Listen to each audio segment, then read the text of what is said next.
Spam is fired, may Aphromoo retires. Twitch chat spam that they spam for me. How do I feel when I saw that? I mean, people gotta spam something.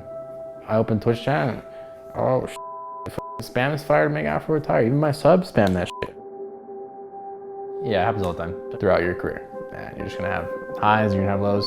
People want you to retire, people love you, whatever. I think it's more important that it's me than any of my other teammates, since I feel like I just can deal with it a lot better.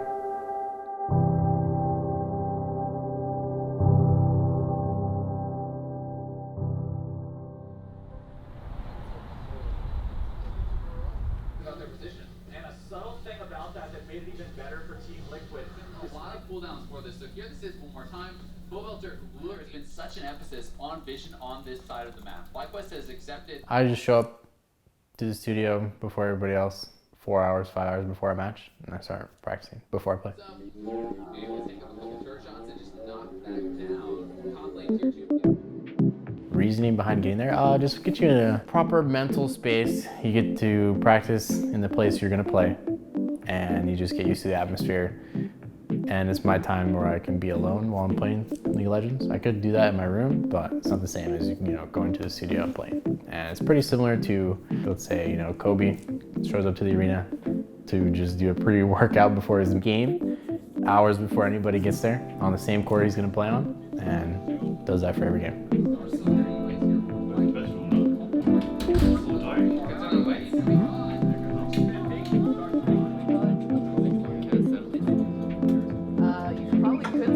I don't know if you want to. Do you not like it? I mean, I like it, but it's special. Yeah, special, so it's probably gonna be high price.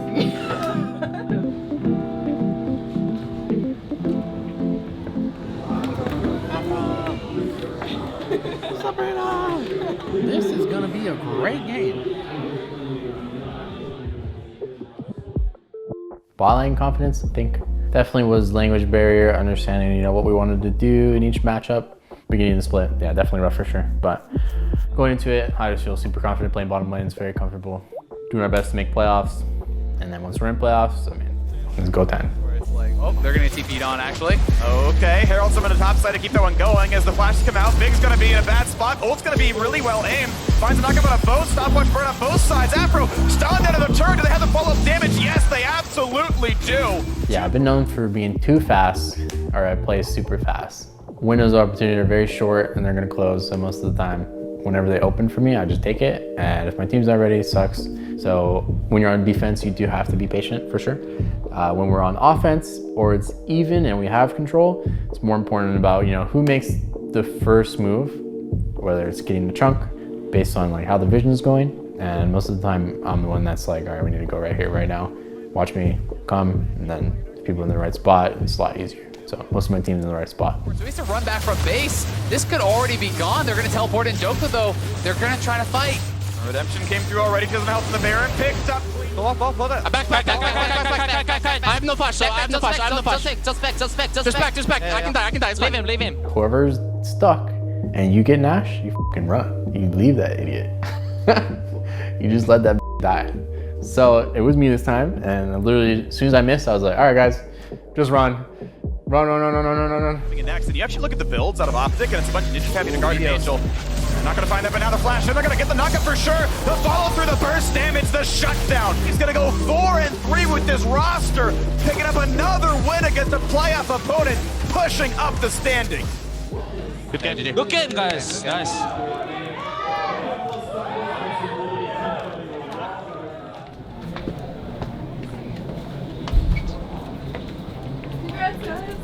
Oh, at the first, the unlucky my ult.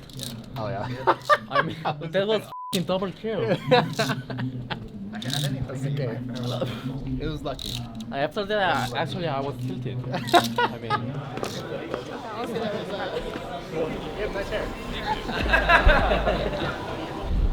Coming into last spring and even in the beginning of summer, it was mostly just what do we need to do to kind of set him up to feel like he can do this again. So, I think we won't get 2018 Aphromoo back ever, since we have a lot more voices on the team and a lot more knowledge right now. he doesn't have to do as much like hard carrying in terms of communication, and he actually gets to focus a lot more on himself. So I think his individual play is better than what he was in 2018. Seeing Zach get his like confidence back and his form back, I think it's a better but different version of what Zach used to be. Nice Vegeta shirt, bro. Did you watch Dragon Ball Z? What's your favorite? One Piece. One Piece? Holy moly. And then this actually. Oh, what is The this? card, Bro? yeah, the trading card. I've been holding on to this for a while. Long Yeah. way. That was What pretty is good. this?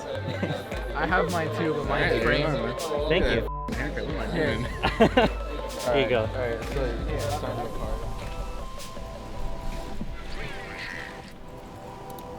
Free wins. Oh, Zach used to suck with Tom Kinch. Yeah, he was really bad at the champion. I don't know, I think he really just didn't want to play it, so he didn't put in like his full like heart and focus to make it work. I think he just had a weird mentality when it came to that champion, so it really like stunted his performance whenever we played it. I don't know, I guess his like willingness to make it work no matter what. And one of the requirements was X amount of Tom Kinch games in Korea once he got to, you know, Masters. This was mostly because of my belief that Tom Kinch will never be out of meta. And I knew this was a champion that he needed to kind of like play to a brain dead level where he no longer had to think about how to play it. So giving him the kind of the freedom that there's no stress, right? You don't have to perform on stage with it next week. I wanted to give him that kind of window to be practicing this champion like on his own time. So he would have time to be really bad at it and not have to show anybody, and time to learn it and try new things. So it worked out pretty nicely.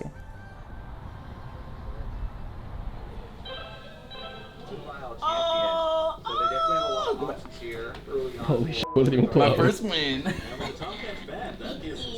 get the screen cap, bro. Gotcha, I got you. Pog. It's a YouTube video. Gotta get the... Well, I don't know why I'm doing it like this, but Not just yet. that's ugly. Use the Wimpy.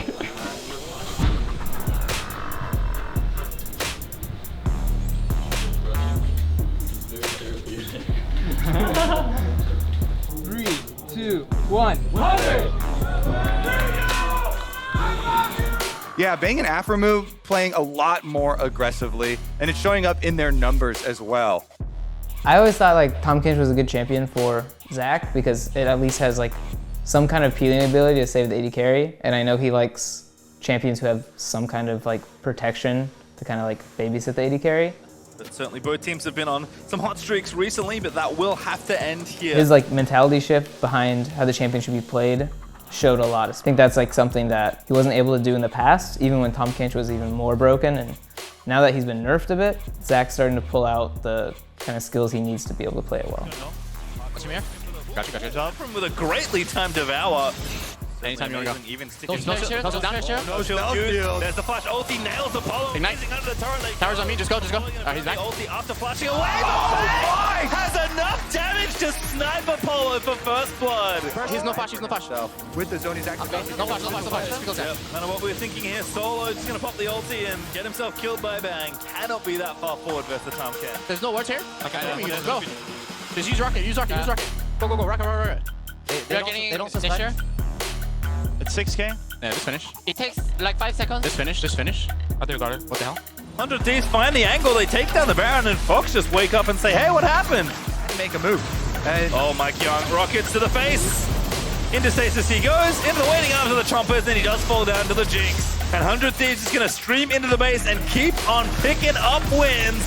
They'll take down these Nexus turrets, and slowly but surely, they are moving themselves back into player contention. And that's been all 100 Thieves these last few games as Bang puts the finishing touches on the Nexus, and Afro enters round the fountain. Very confident we're going to make it into playoffs. It's okay, you know, if we don't get a bye or anything like that, but just important to make it into it.